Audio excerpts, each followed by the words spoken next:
All right, so I got around to installing these O-rings onto the keycaps of my Cooler Master Quickfire Stealth. I think that's what my keyboard is called.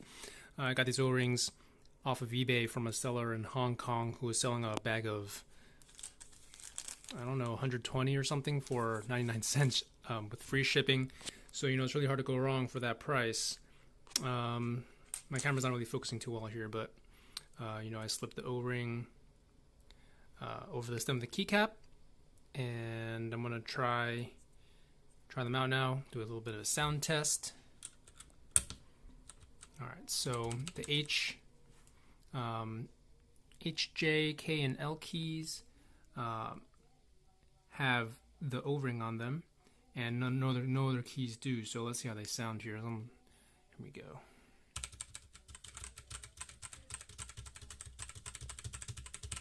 So that's no O-rings. I mean, that is O-rings. I'm hitting it pretty hard too, and without O-rings.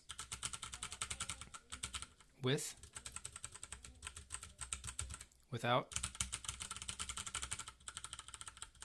It's a pretty noticeable difference. I don't know if I like the feel though, because there's a bit of a when you hit the bottom, there's a bit of a mush feeling as the rubber kind of compresses. I'm gonna replace I'm gonna put the O-rings on tonight and then do some typing over the next couple days and see if I like them or not.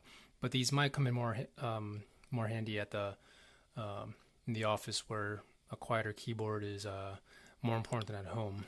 But yeah, here's just a sound comparison of